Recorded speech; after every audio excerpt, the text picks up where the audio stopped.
24 के सियासी रण में बीजेपी कांग्रेस की योद्धाओं ने मैदान संभाल लिया है। छत्तीसगढ़ में बीजेपी कांग्रेस के सभी 11 प्रत्याशी मैदान में हैं, जिनमें सबसे ज्यादा दबदबा है दुर्ग जिले का। छत्तीसगढ़ की सियासत में दुर्ग महत्वपूर्ण स्थान रखता है। ये एक बार फिर बीजेपी कांग्रेस ने साबित कर दिया है। लोकसभा चुनाव के लिए बीजेपी कांग्रेस ने दुर्ग जिले के कई नेताओं को अलग अलग सीटों से मैदान में उतारा है। दुर्ग के धुरंधर राजनांदगांव से भूपेश बघेल कांग्रेस उम्मीदवार, ताम्रध्वज साहू महासमुंद से प्रत्याशी, एमएलए देवेंद्र यादव को बिलासपुर का जिम्मा, दुर्ग से राजेंद्र साहू को बनाया उम्मीदवार। बीजेपी ने भी दुर्ग के नेताओं पर लगाया दाव। विजय बघेल दुर्ग से बीजेपी प्रत्याशी, कोरबा से सरोज पांडे मैदान में।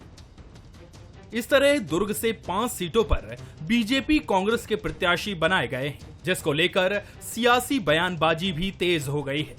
वो तो पुराने समय से है, सरकार भी थी तो भी पूरे मंत्री दुर्ग से ही थे, तो दुर्ग की सरकार थी, दुर्ग संभाग, हम तो दुर्ग संभाग वाले हैं, तो वहाँ बहुत सारे मंत्री जरूर ठीक ही था। परंतु ये है कि सभी जगह के नेताओं को अवसर मिलना चाहिए।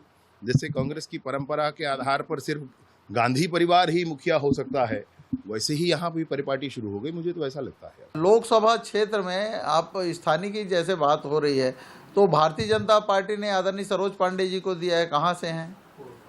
कोरबा से हैं, लेकिन जाके चुनाव लड़ रही हैं कहाँ से? कोरबा में लड़ रही हैं, दुर्ग से जाके।